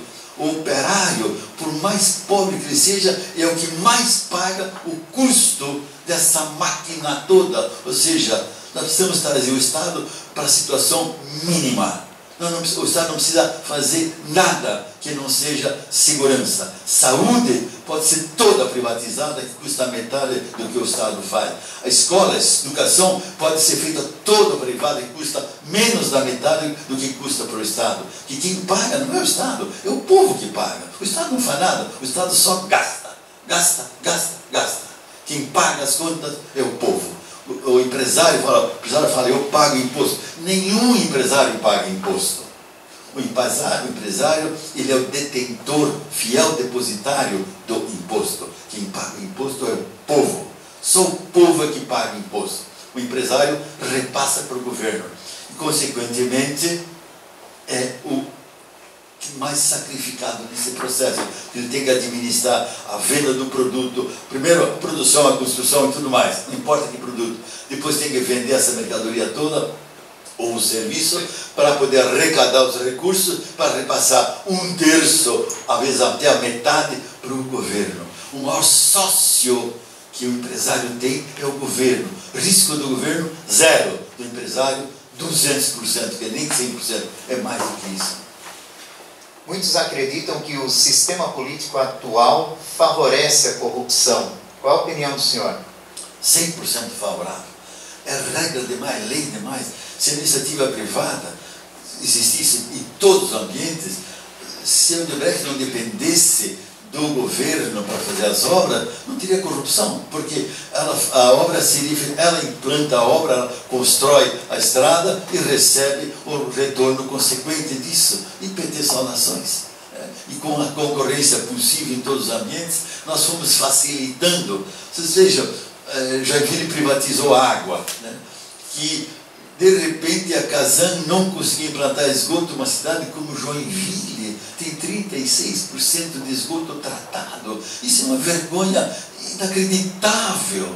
Por quê? Porque tem tantos estúpidos na gestão do negócio a custos tão elevados que fazem com que a cidade não possa. Nós temos um projeto para em 5 anos botar todo o esgoto na cidade, uma empresa privada, com preço mais barato do que custa hoje. Mas os interesses, Celesc, manter a Celesc na mão do governo, isso é uma máquina de multiplicar favores, vantagens e eleger políticos em relação a isso. Eu sou de opinião que nós não precisamos mais eleger prefeito. Para que eleger um prefeito? Quanto custa isso? Nós precisamos eleger quem? Uma pessoa capaz e competente para gerenciar a cidade, assim como eu contrato um executivo.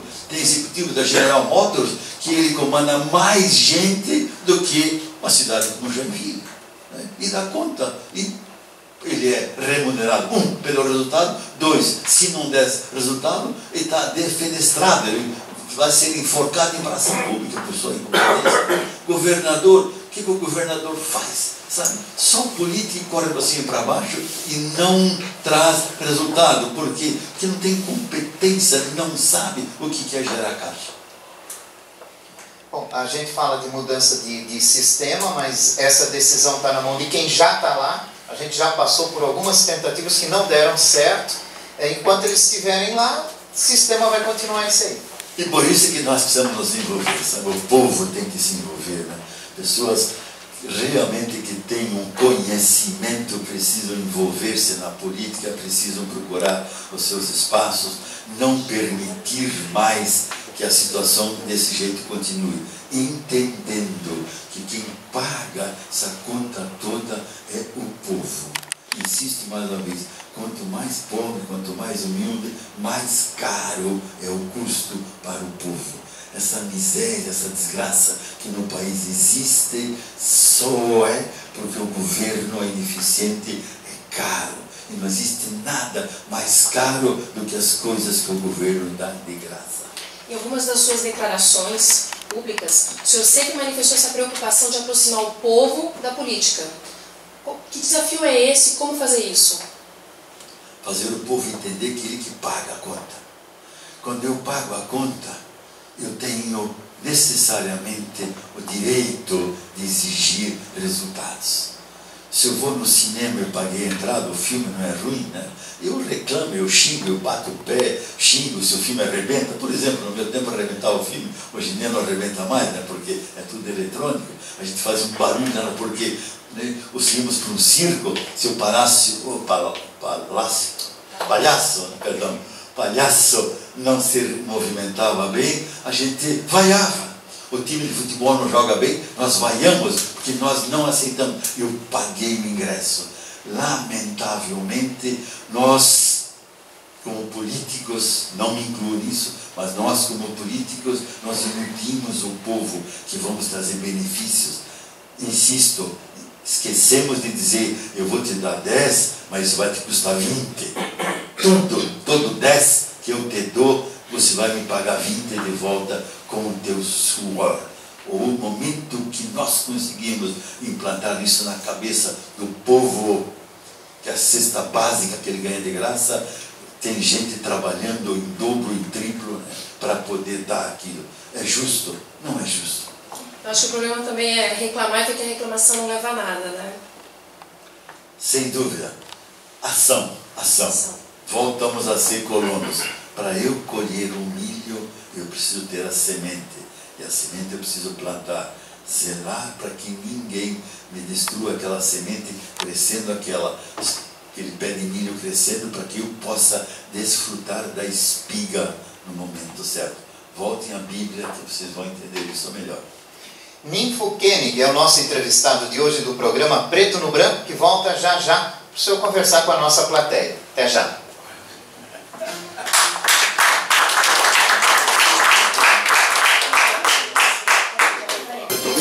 Voltamos aqui pela Nereu apresentando o programa Preto no Branco, hoje com o empresário e vereador de Joinville, Ninfo Koenig, que está com a gente. E agora, seu Ninfo, nós vamos abrir para a participação da nossa plateia. Começamos com o empresário Félix Tais.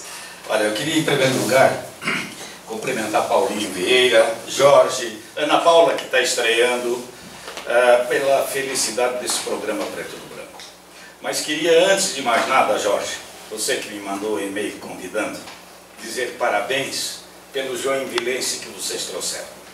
Eu conheço o Ninfo de grande tempo, e quando ele fala que ele está chegando perto dos 80, então nós dois temos muito de proximidade. Também gostaria de viver até 150 anos, Ninfo, né? Você veio buscar uma mulher em Blumenau muito querida, chamada Esther Neotti, que foi a professora do Félix e da esposa dele em dança de salão, na Ponta Aguda, na academia da Esther, na Ponta Aguda. E com esta linda mulher, ele é casado. Eu gostaria de fazer uma pergunta bem objetivamente, Ninfo. Você tem uma situação em Joinville, um número de eleitores diferente da de Blumenau.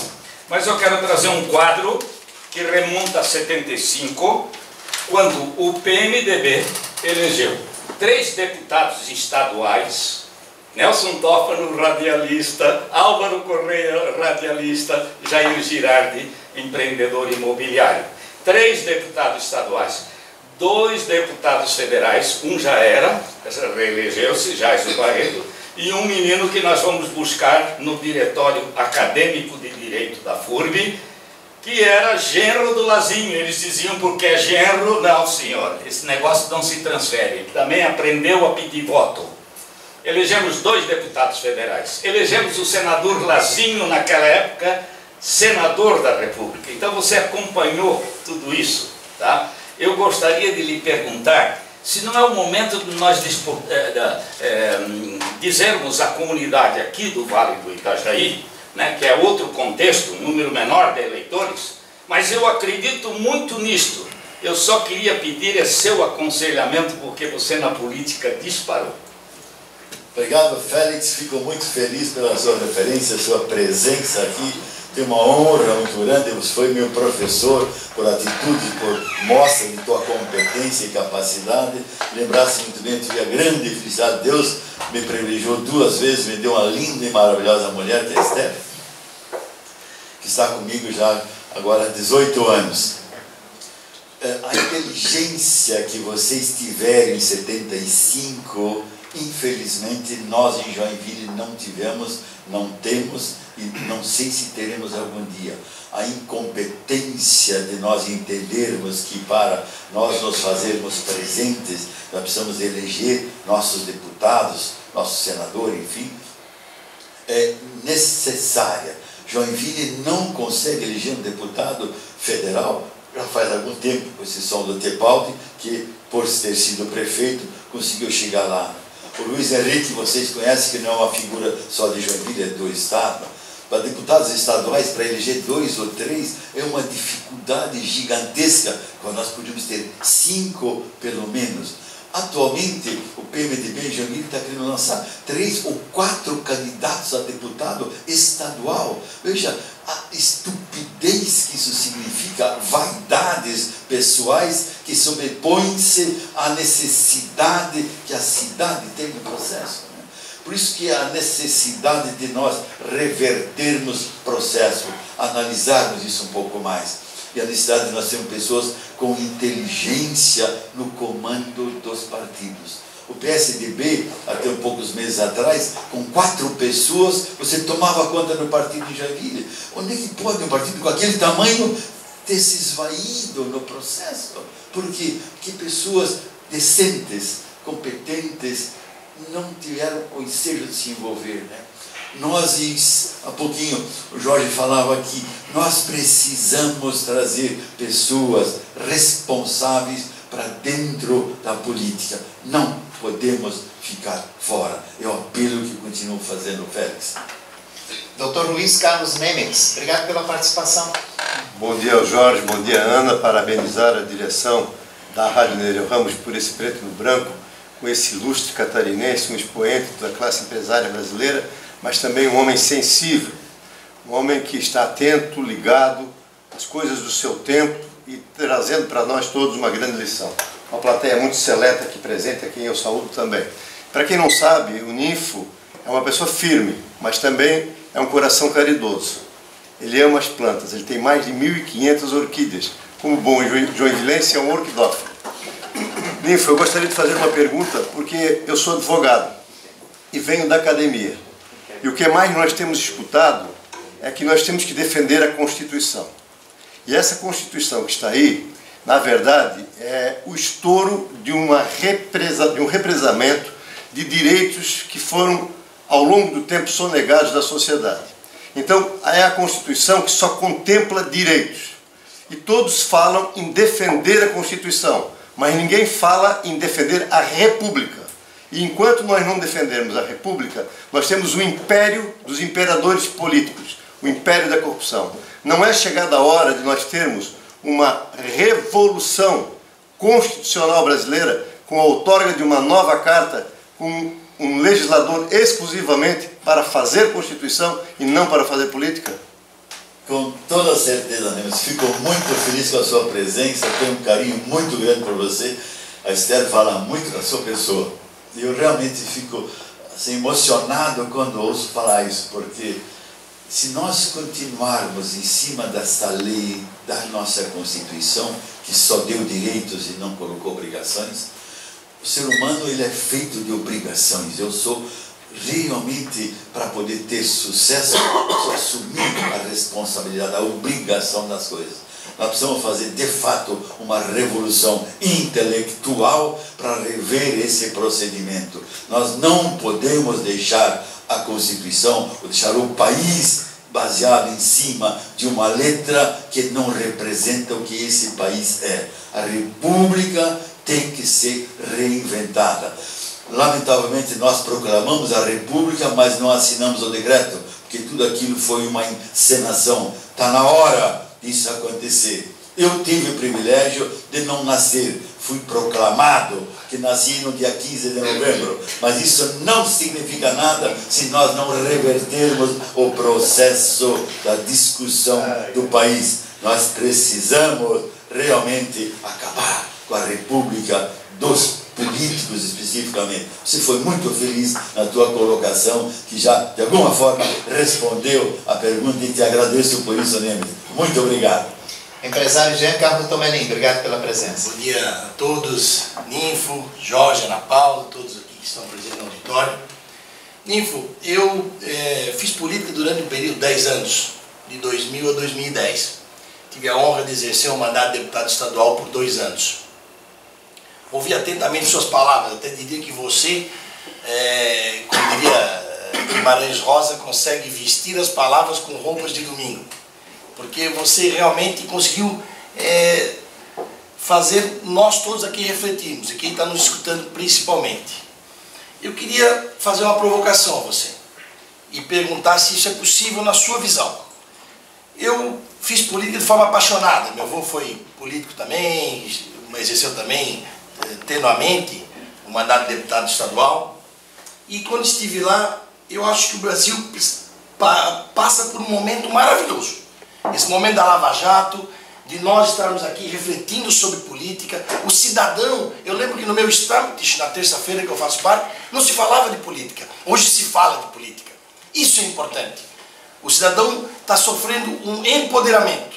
É isso que faz o cidadão ir para a rua, pensar, refletir e exigir. Durante esse período que lá eu estive, eu refleti sobre 4 leis. E não vou cansá-lo com as 4. Vou perguntar se acha possível implantar uma lei no Brasil. Uma lei simples e de 2 linhas. Artigo 1º. Ficam extintos todos os cargos comissionados no Brasil. Nas 3 esferas e nos 3 poderes. Revogam-se a disposição em contrário.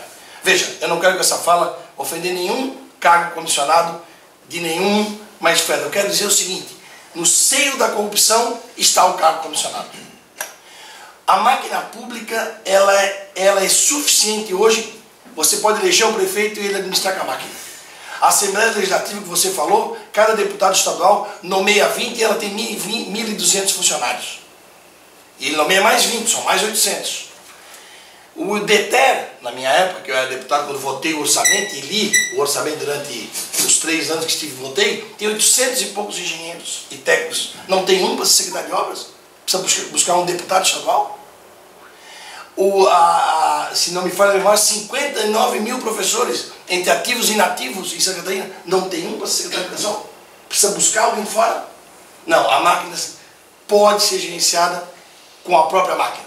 Extinção do cargo comissionado no Brasil. É difícil? É difícil. É complicado o que eu estou falando? É complicado. Todo prefeito, todo governador, todo presidente quer dar as tintas do seu plano de governo.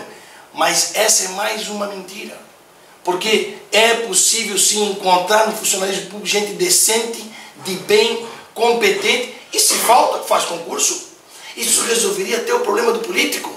Que eles vêm, não dá para arrumar um emprego para minha neta, para o meu bisneto, para minha irmã, para o meu tio, para o meu cabo eleitoral. Fim do cargo comissionado. Fim. Então eu queria te sugerir isso e perguntar, por que não começar por Joinville? Fim do cargo comissionado. Tomelin, caro meu amigo, tenho uma paixão enorme por você, que não é de hoje, longa data. Eu sempre te admirei pela tua energia, pela tua força, pela vontade tua de fazer as coisas. Admiro realmente por isso, Tomelin. E a tua colocação é perfeita. Nós já havíamos conversado sobre esse tema em outros tempos. Sou absolutamente favorável a essa ideia, porque não há razão de ser essas coisas. Se o indivíduo foi eleito para ser vereador, jamais devia ser colocado em nenhuma outra função, para deputado, etc. e tal. Mas, como se criou essa máquina toda de favores e de nomeações, nós criamos um elefante realmente gigantesco, um paquiderme, né? E por isso, para mudar, difícil, claro que é, mas se nós todos nos envolvêssemos no partido e começássemos a pressionar a posição, e se o povo entender que ele que paga essa loucura toda, ele que sofre do dia a dia a sua ingerência, porque não tem recursos, que é consumido na máquina pública, com certeza nós vamos conseguir reverter esse processo. A voz tem que ser a rádio, a televisão, a imprensa, a informática como um todo, as mídias sociais precisam, com pessoas inteligentes, bater nisso. Você, povo, paga essa conta. Não adianta querer arrumar um emprego para tua filha porque alguém outro está. Ontem eu vi um artigo onde entrevistando um preso que estava com uma tornozeleira ganhando R$1.000 por mês. Aí perguntou, mas você acha justo você preso, bandido, tudo mais, ganha 1.000 e tem 12 milhões de desempregados que não ganham nada? É justo isso? Ele falou, mas o governo não devia dar para esses também? O governo vai tirar de quem? Vai tirar do resto do povo que trabalha. Ou seja, nós invertemos a roda, temos que voltá-la no caminho certo. Então, como o Nemitz dizia há pouquinho, nós temos que mexer na Constituição, nós temos que mexer no processo. Agora, para isso precisa de homens, mulheres, que tenham realmente determinação. Eu vou trabalhar para mudar. Sacrifício são necessários e haveremos de fazê-los. A felicidade nossa, que nós não nos precisamos sacrificar com sangue para irmos para a revolução, para a guerra. Nós precisamos nos sacrificar com intelecto, com competência e com inteligência para trabalhar em cima disso. Obrigado, Tomelin, pela sua contribuição. Tomelin fala da questão dos cargos públicos, mas tem as manipulações internas também com os próprios funcionários de carreira, que é muito utilizada para satisfação política. Tira um cidadão da carreira da Câmara de Vereadores, joga ele para o Executivo, dá um extra ainda por ter feito essa manipulação, a Câmara banca outro, aí vem o cidadão que vai entrar, então está se pagando mais um, além de se dar o extra para o cidadão, tudo por manipulação para satisfação dos políticos para conseguir ter aí os seus, compensar, né, os seus eleitores. O empresário Jorge Senzi, que é um dos empresários aqui de Blumenau, mas que se colocou também, está se colocando nesse desafio político de tentar fazer uma reversão em toda essa situação. Obrigado pela presença. Obrigado a vocês todos. Bom dia a você, Carlos Ninfo. Muito prazer em reconhecê-lo. Nós nos encontramos provavelmente há 20 anos passados e hoje foi um dia muito feliz para mim. Bom dia, Ana Paula. Bom dia a você, Jorge. Bom dia a todos os ouvintes. Eu lhe farei uma pergunta. Nós estamos num momento de perplexidade. Os maus exemplos, as atitudes comprometedoras por parte dos políticos. Por parte dos eleitores, por parte da população, há um índice de baixa estima considerável. Então essas duas pontas, elas não se unem, elas estão se distanciando. Como é que nós vamos reverter? Qual é o viés de melhora? Como é que nós vamos tentar melhorar isso? Jorge, muito obrigado tê-lo aqui conosco também, que bacana, podemos estar discutindo esse assunto. Eu vou voltar a insistir, nós precisamos colocar a voz a funcionar. Como vocês também recebem, eu recebo diariamente pelo telefone, pelo WhatsApp, mensagens. Se você repassar essa mensagem, daqui a 2 dias o Brasil inteiro estará sabendo disso. 200 milhões ou 100 milhões de pessoas sabem disso. Aí eu fico me pensando, o que adianta saber e nada fazer? Nós precisamos sair do acomodado, ficar sentado no sofá, vendo a televisão e locubretando sobre os assuntos e não agindo. Nós precisamos agir. Eu estou há mais de 50 anos na Associação Comercial Industrial de Joinville. Toda semana, voluntariamente, participando do evento, ajudando, contribuindo e participando. Fiquei anos na FACIS, que é a Federação das Associações, voluntariamente correndo o estado inteiro, motivando pessoas a se aprimorarem, ensinando naquelas minhas palestras como ficar rico sem fazer força, dando a metodologia, como você consegue subir a escada com um pouco de esforço, sem dúvida, mas sem se matar. Então nós precisamos colocar as pessoas que têm o poder de se influenciar. Nós temos que tirar as pessoas do sofá, tirar da sala, vamos para frente. Quando o candidato a vereador corria a cidade inteira, e chegava numa casa, outra, e você via o cara sentado no sofá, assistindo televisão, em volta da casa dele, um mato, tijolo velho, pedaço de tábua, telha, tudo amontoado num canto, no lixo, e ele sentado no sofá. Meu Deus do céu! Uma pessoa assim não pode ir para o céu. Que Deus deu para ele uma missão: limpe a sua casa, varra seu terreno, arrume a sua estrutura, mobilize-se para fazer alguma coisa acontecer. Não espere que venha do céu. Bênção vem do céu, o resto você dá conta de si. Mais uma vez, convoco a todos vocês, vamos usar esses meios que nós temos de comunicação, chamar as pessoas para responsabilidade, fazer acontecer. Só assim, Jorge, nós vamos conseguir botar esse país de novo de pé. Luiz Felipe de Bem, da CEPA, também está com a gente. Obrigado pela presença. Bom dia, obrigado pela presença de todos. Me sinto muito honrado estar nesse grupo de seletos empresários. Parabenizar o senhor Ninfo pela aula. Quem dera tivéssemos mais aulas como essa, com uma frequência maior. A minha pergunta é a seguinte: Hong Kong hoje é eleito como um dos melhores modelos políticos do mundo, porque ele baseou a estrutura política numa estrutura de iniciativa privada, onde os políticos eles têm meta a cumprir e é baseado em meritocracia. Ou seja, lá os políticos são muito bem remunerados, só que entregam muito resultado, porque eles têm metas a atingir. Eu acho que o problema do Brasil, ganhar-se muito dinheiro e entregar pouco resultado. O senhor acredita que levar essa parte de intuito, iniciativa privada para o lado político teria como ajudar o Brasil numa nova revolução também? Com certeza, Luiz Felipe. Eu estive em Hong Kong também no ano passado, na mesma viagem de Singapura, porque me interessava muito esse modelo, né? Eu tenho absoluta certeza que se fizeram, e vamos para a Austrália, que eu tive no ano anterior fazendo também um estudo sobre o assunto. Você vê um país do tamanho do Brasil, com dificuldades 10 vezes maiores que as nossas, e um país lindo, maravilhoso. Quando eu estive na Austrália, foi eleito o primeiro-ministro da Austrália, que era um deputado federal. Tá? Ele vinha para a função diária dele de ônibus. Foi eleito primeiro-ministro, aquela solenidade toda. No dia seguinte, ele veio trabalhar como de ônibus. Veja, conceito.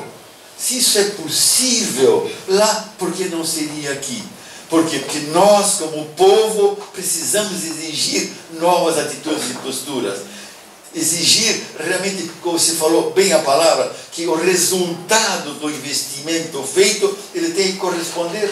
Eu tenho que produzir mais do que eu recebo. Se eu não conseguir a mais-valia no processo, eu contrato um empregado, um colaborador, um funcionário. Ele me produz alguma coisa que valha 100. Eu não posso pagar 100 para ele, só posso pagar 80, que tem que me sobrar 20 para eu poder reinvestir, para poder manter a minha estrutura e poder crescer. Ou seja, há mais-valia. Ele dá mais do que recebe. O socialismo acha que ele tem que receber aquilo que ele produz. Resultado: não tem como você dividir resultado, porque não sobra resultado. De sorte que sua pergunta foi precisa. Agora, para isso, nós temos que levantar o desejo das pessoas de entenderem que elas que estão pagando essa conta.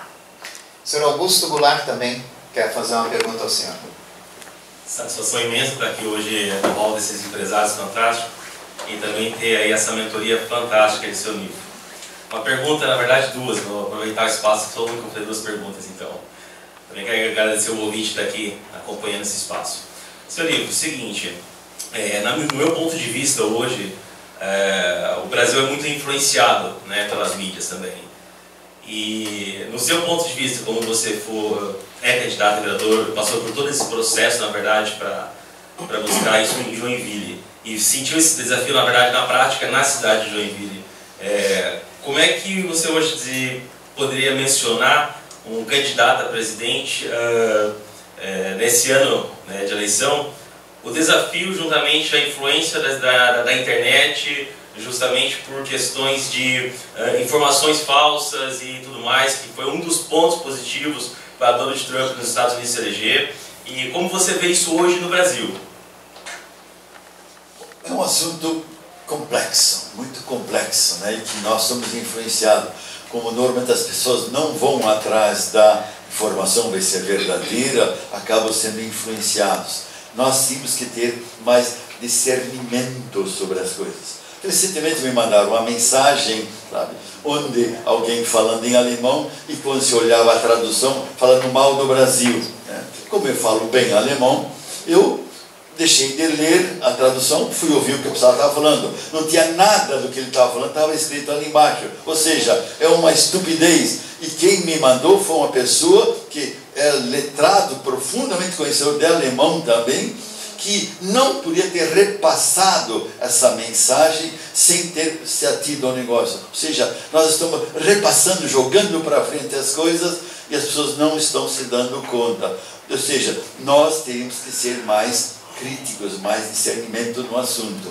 Quando eu publico os meus artigos, publico o meu material, as críticas que vêm sobre o assunto, vem muito mais críticas do que elogios, né? Faz parte do contexto. Quem é político, ele é taxado como bandido, safado, sem vergonha, ladrão, muitas coisas mais. Mas isso não é o caso, né? E você observa que a ignorância das pessoas, a forma como eles escrevem, é absolutamente inacreditável. Sabe que em pleno século XXI a pessoa escreva as coisas de um jeito que não dá para imaginar, né? Não tem noção mínima de português. Como é que uma pessoa assim quer imaginar que o país seja melhor? Eu preciso melhorar, a mim mesmo, primeiro, para eu querer melhorar o país. Então, nós temos que ficar atentos, usar a mídia como uma forma de nos mostrar ao mercado, mas o mercado também tem que ver que mercadoria está comprando. De acordo? Obrigado, de acordo. E minha segunda pergunta é relacionada à questão do empreendedorismo. Você é uma pessoa que passou por algumas situações que eu não vivenciei, né? E hoje, como mentor, né, que as palavras sábias que eu pude escutar aqui hoje, que a faculdade não ensina, o que você poderia deixar para o empreendedor que está nos escutando, o que ele não deve fazer, não o que ele deve fazer, o que ele não deve fazer na hora de empreender? Acima de tudo, não se iludir, porque nós todos temos por regra, sabe, ver as nossas qualidades. A gente dificilmente vê os seus defeitos. Quando nós fazemos planejamento estratégico, a gente verifica quais são os pontos fortes da empresa ou da pessoa. Você relaciona 20 itens. Pontos fracos, você escreve 2 ou 3. Que nós não temos chance de ver as nossas dificuldades. É a história da coruja e da águia. Não sei se vocês conhecem essa história, mas enfim, a coruja acha o filhinho dela a coisa mais linda do mundo, né? Nós achamos o bicho mais feio que pode existir no mundo, mas como é a coruja, é a mãe, ela acha lindo. Ou seja, nós sempre nos achamos lindo. Entender que nós temos qualidades, muitas, defeitos também, nem tantos assim, mas que tem que ser avaliados. Não se deixar iludir, sabe, pelo que não é verdadeiro. E mais do que tudo, para ter sucesso na vida, você precisa saber as coisas. Andar de bicicleta, você só anda se você souber se equilibrar, senão você não anda. Tem que aprender. Dr. Luiz Carlos Nemitz. No final, eu queria somente fazer uma provocação ao Ninfo. O Papa está com 84 anos e está começando a carreira. O nosso presidente atual tem 77. O presidente dos Estados Unidos, que é uma potência, está chegando na casa dos 70 anos. Eu tenho a intuição, é uma mera intuição, que a sociedade brasileira hoje precisa de gente com experiência e com as mãos limpas. Por que não pensarmos num Ninfo candidato a governador de Santa Catarina? Que bela ideia! Muito obrigado, você realmente é meu amigo, eu te adoro, foi maravilhoso, muito obrigado, fico muito feliz. Gelson Mirizio, que esteve comigo ontem e também é meu amigo de longa data, candidato a governador. Acho o Gelson Mirizio uma pessoa assim, muito bem focada, muito bem colocada na sua posição. Tem um viés político, que nós todos sabemos, mas tenho por ele uma paixão. De alguma forma, a carreira dele saiu das minhas mãos, por incrível que pareça. Ele foi eleito presidente da FACISC pelos 13 votos que eu tinha da região norte de Santa Catarina, e eu fazia parte da chapa que o decidiu entre Roberto Amaral de Lages ou o Gelson Merizo. Isso, de alguma forma, posso dizer, tenho certeza que influenciou no processo. Mas Gelson me convidou para vice na chapa dele, né? Assim como ele disse ainda ontem, o Ricardo está aqui de prova, Ninfo, se você quiser ser candidato a governador, eu vou ter como vice. É um assunto que está em pauta, estamos conversando, discutindo, temos uma reunião amanhã em Florianópolis do partido também, onde Paulinho Bornhausen é o nosso comandante, de sorte que o assunto está em pauta. Resultado, nós vamos ver daqui para frente, né? O futuro a Deus pertence, a Ele nós entregamos também o nosso destino. Seu Félix, para fechar. Para fechar, que coisa boa. Eu sei que tem muitos jovens da geração Y, nascidos lá depois de 80, e jovens da geração Z, nascidos pós-90, que estão lhe ouvindo. E seguramente a sua mensagem deve ter botado no coração deles, na alma deles, para usar a expressão sua, coisas muito positivas. Que recomendação final você daria para fechar esse preto no branco de uma forma magistral? Que conselho você daria a esses jovens? Obrigado, Félix. Fico muito feliz por essa oportunidade. Jovem, você que me ouve, tenha certeza que o futuro lhe oferece grandes oportunidades. Entretanto, nós temos que entender que o futuro é como uma escada a qual nós subimos degrau a degrau. Não existe elevador que nos leve ao píncaro do sucesso que não seja aquele que você coloque o teu esforço pessoal degrau a degrau para subir. Entenda isso, não tem desvio, não tem meio fio, não tem rota alternativa, não tem escada rolante, é a escada de madeira, normalmente tem alguns degraus podres ou quebrados, estragados no caminho, que você vai ter que saber pisar nele para não voltar de ré. Acredite no seu potencial, acredite na sua força, na sua energia, que Deus há de te proteger. Muito obrigado.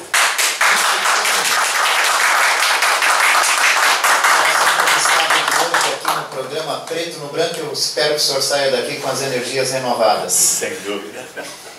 O programa Preto no Branco, que hoje contou pela primeira vez com a participação de uma mulher, a Ana Paula Ruschel, que esteve na nossa companhia. Obrigado também, Aninha, pela participação. Muito obrigada pelo convite. Certamente aprendi muito com o senhor. Obrigada por essa oportunidade. Muito obrigada. Preto no Branco é uma realização do Departamento de Jornalismo da Rádio Nereu Ramos. A seguir você continua com a nossa programação. Tem o Redação no Ar, as notícias do momento, o Espaço da Segurança e o Espaço Empresarial ACIB. Um abraço, eu volto às 5 da tarde na segunda edição do Jornal da Nereu. Até lá.